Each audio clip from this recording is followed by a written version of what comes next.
हिंदू सनातन धर्म रामायण के अनुसार भगवान विष्णु ने श्री राम अवतार में घमंडी रावण को मारने के लिए धरती पर जन्म लिया था। रावण श्री राम के अलावा इन 4 लोगों से भी युद्ध में हार चुका था। चलिए जानते हैं उस महान योद्धा को जिसने रावण के घमंड को चकनाचूर कर दिया था। बाली से हार। एक बार रावण अपनी शक्ति के घमंड में चूर बाली से भी युद्ध करने के लिए उसके पास पहुंच गया था और बाली को युद्ध करने के लिए ललकारने लगा।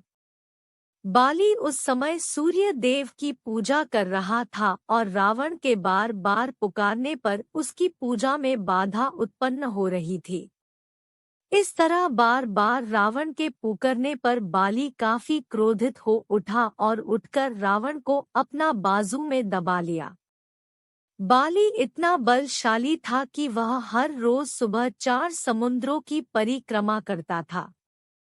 उसने रावण को अपने बाजुओं में दबाए अपनी पूजा पूर्ण करी और चारों समुद्र की परिक्रमा पूर्ण होने के बाद ही रावण को अपने बाजुओं से आजाद किया। समुद्र परिक्रमा के दौरान रावण ने बाली के बाजुओं से आजाद होने के लिए हजारों प्रयास किए थे, पर बाली की मर्जी के बानी वह आजाद नहीं हो सका था और रावण को पता चला गया कि उसका बाली के समक्ष टिक पाना असंभव है।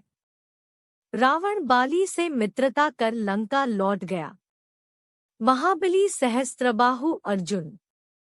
सहस्त्रबाहु अर्जुन बेहद ही शक्तिशाली राजा थे और उन्होंने अपनी कठोर आराधना से विष्णु अवतार भगवान दत्तात्रेय को प्रसन्न कर उनसे अपने लिए 1000 हाथ होने का वरदान और कई शक्तियां प्राप्त की थी। 1000 भुजाएं होने के कारण ही उनका नाम सहस्त्रबाहु अर्जुन पड़ा था। जब रावण सहस्त्रबाहु से युद्ध करने के लिए आता है तब सहस्त्रबाहु अपने हजारों भुजाओं से रावण की सेनाओं को उठा नर्मदा नदी के बहाव में फेंक देता है और हजारों सैनिक एक ही बार में मर जाते हैं। इसके बाद रावण को भी अपनी भुजाओं में दबोच अपने महल के कारागार में ले जाकर बंद कर देता है और रावण कुछ नहीं कर पाता।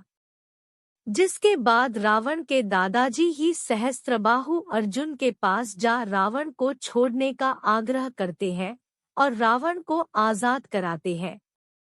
पाताल लोक के राजा दैत्यराज बाली से हार। दैत्यराज बाली पाताल लोक के राजा थे और पाताल लोक में ही रहते थे। वह एक शक्तिशाली और शूरवीर राजा थे और असुरों और देवताओं में उनकी काफी प्रशंसा होती थी एवं उनको रावण के बराबर ही समझा जाता था। रावण को जब यह पता चलता है कि उसके अलावा भी और भी कोई शक्तिशाली है तो रावण से रहा नहीं जाता है और वह अपने शक्ति के घमंड में चूर दैत्यराज बाली के पास उनसे युद्ध करने के लिए पहुंच जाता है। लेकिन रावण जैसे ही बाली के महल में प्रवेश करता है वह खेल रहे बालक ही उसको बंदी बनाकर एक अस्तबल में बांध दिया था। इस प्रकार रावण की यहाँ भी हार हुई थी। भगवान शिव को जीतने की इच्छा। रावण को अपनी शक्तियों का इतना घमंड हो गया था कि वह किसी को भी अपने आगे कुछ नहीं समझता था। एक बार तो रावण घमंड में चूर कैलाश पर्वत पर भगवान शिवजी से युद्ध करने पहुंच गया था और भगवान शिव को युद्ध के लिए ललकारने लगा, परंतु भोलेनाथ तो अपने ध्यान में लीन थे। रावण के पुकारने पर जब शिवजी नहीं आए तो रावण कैलाश पर्वत को उठाने लग गया। तब शिव जी ने अपने पैर के अगूंठे से ही पर्वत के भार को बढ़ा दिया जिससे रावण का हाथ पर्वत के नीचे दब गया।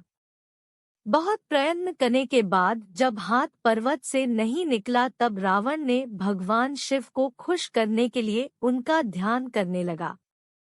तत्पश्चात शिवजी ने उसको आजाद किया।